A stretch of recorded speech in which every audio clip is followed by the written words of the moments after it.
Hello dear students, good morning all of you. I hope you are fine. So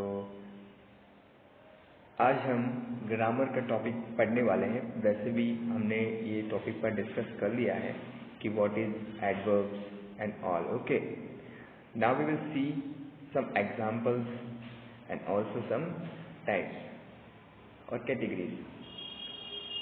So adverb of place we have discussed already. That place means it is talking about the particular place, that where this action was taken or where this program was or is going to arrange.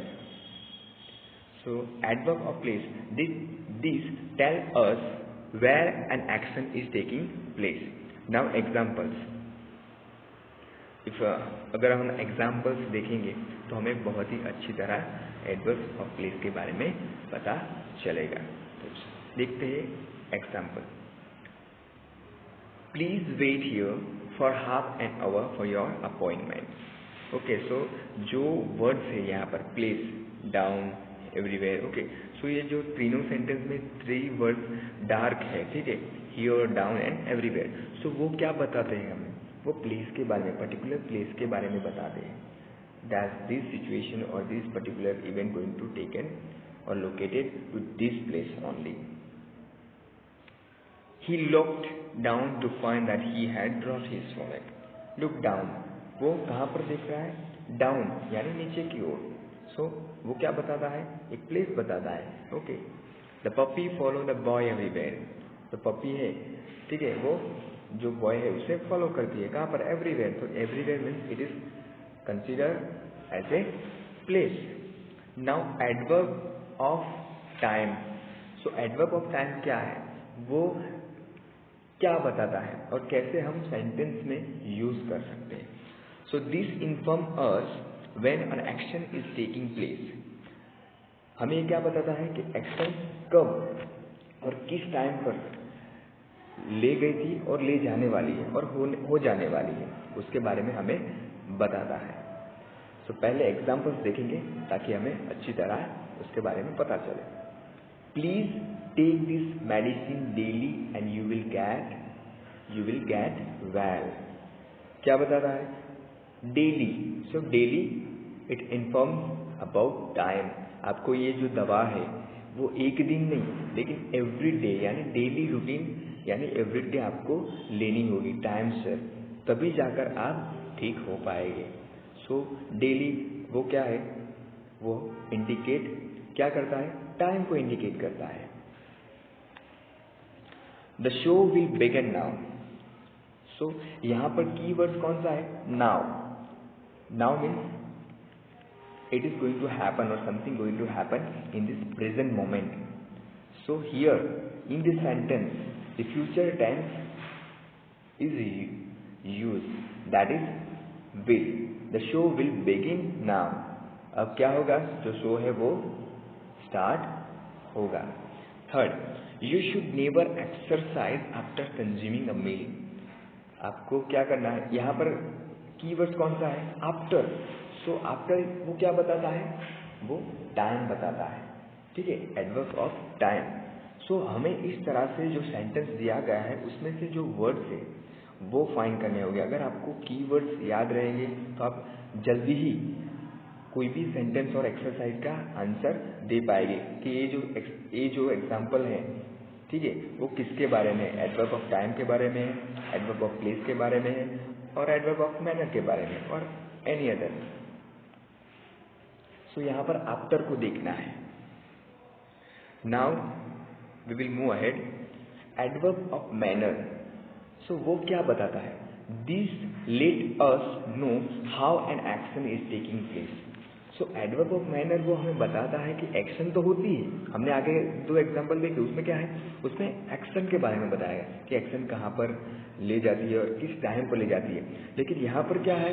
इसमें क्या सीखना है? Action तो है ही, लेकिन how, कैसे होती है, किस तरह के और किस वे में होती है एक्शन, वो यहाँ पर देखेंगे हम एग्जाम्पल के थ्रू.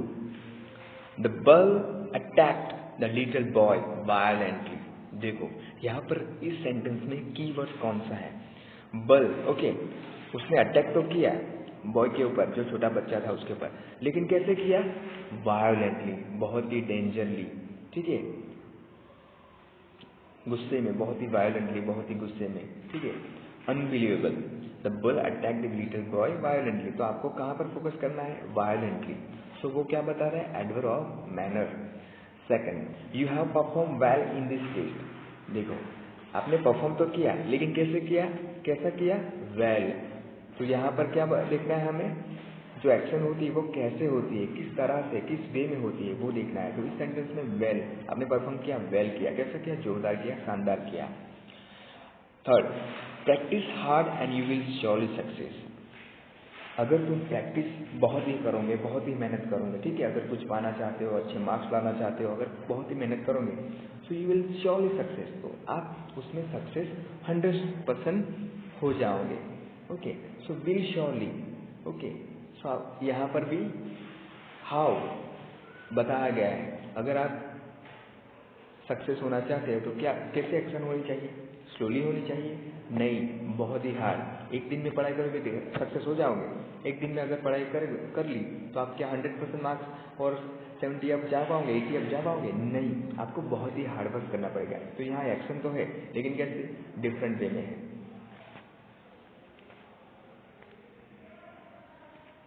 अब हम आगे की ओर जाते हैं। Okay, adverb of frequency. So adverb of frequency क्या है और कहाँ पर यूज की जाती है? So this tells us how often is an action taking place. वो हमें बताती है बार बार कि कैसे एक्शन ले जाती है, ठीक है। ऑफन, फ्रीक्वेंसी, ऑफन, बार बार हो जाना। ठीक, एग्जाम्पल देखते हैं। He comes to visit me every day. देखो यहाँ पर जो एवरीडे वर्ड्स है वही हमें बताता है कि वो व्यक्ति मुझे मिलने आता है, लेकिन एक दिन, 2 दिन नहीं, एवरी डे, डेली आता है। सो ये क्या बताता है? फ्रीक्वेंसी, कितनी बार। तो every day, time, it countable. Read this passage thrice before attempting any question. आपको जो क्वेश्चन है, ठीक है, वो पढ़ना है, पैसेज है वो 3 बार पढ़ना है बिफोर अटेम्प्टिंग एनी आंसर। आप आंसर लिखने से पहले आपको 3 बार पढ़ना है। तो 3 बार क्या हुआ, आप उसे काउंट कर सकते हैं। सो ऑफन हुआ, यानी फ्रीक्वेंसी बताता है। A healthy diet often prevents many disease. अगर आप अच्छा खाना खाओगे तो आपको कोई डिसीज नहीं होगा। मैनी डिसीज आप काउंट कर सकते हैं, ठीक है। सो इस तरह से आपको समझना है। और भी एग्जाम्पल आप इसके रिलेटेड इंटरनेट के थ्रू देख सकते हैं और प्रैक्टिस घर पे कर सकते हैं। एडवर्ब ऑफ रीजन वो क्या है? So this establishes a relationship between a conclusion and logic example. So ये क्या बताता है? लॉजिक एग्जाम्पल बताता है। कंक्लूजिंग अ लॉजिक एग्जाम्पल, कंक्लूज तो होता है पर लेकिन कैसे? Logic example. So he is ill therefore he can not attend school. देखो वो बीमार था, इसीलिए वो स्कूल में जा नहीं पाया। तो ये क्या हुआ? रीजन बताया। ओके, कंक्लूजन होता है लेकिन लॉजिक है यहाँ पर, क्यों नहीं गया? तो वो इल था। तो आपको रीजन फाइंड करना है सेंटेंस में। I am busy hence I can not accompany you to the movies. I am busy हूँ, અત્યારે बिजी हूँ, मैं बहुत ही व्यस्त हूँ, सो आपकी help, I mean company, movies देखने के लिए नहीं आ सकता। I am busy, nevertheless I will accompany you to the movies. देखो आप देख सकते हो मैं कितना बिजी हूँ। इवन दो मीन्स नेवरथलेस, फिर भी आई विल अकम्पनी, मैं मूवी देखने आपके साथ आऊँगा। सो आपको इसमें क्या फाइंड करना है? रीजन फाइंड करना है, एडवर्ब ऑफ रीजन। अब ये जो है एडवर्ब्स ऑफ फॉर्मेशन आपको याद रखना है, ठीक है, ये बहुत ही काम आएगा। Generally adverbs can be created by adding ly as a suffix to an adjective. Suffix यानी हम जो वर्ड के आगे लगाते हैं उसे सफिक्स कहते हैं, ठीक है, वर्ड के पीछे, ठीक है। सफिक्स और प्रीफिक्स, प्रीफिक्स और सफिक्स। प्रीफिक्स यानी जो वर्ड के आगे जो वर्ड्स हम ऐड करेंगे तब वो प्रीफिक्स होगा, और सफिक्स यानी वर्ड के पीछे, ठीक है, हम ऐड करेंगे उसे सफिक्स हो जाएगा। स्लो यानी स्लोली। देखो यहाँ पर ly ऐड किया गया है, स्लो यानी स्लोली, तो ये क्या है?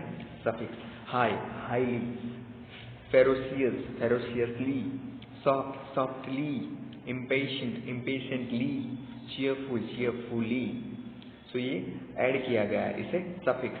और if the adjective ends with y, we replace y with I and then add ly।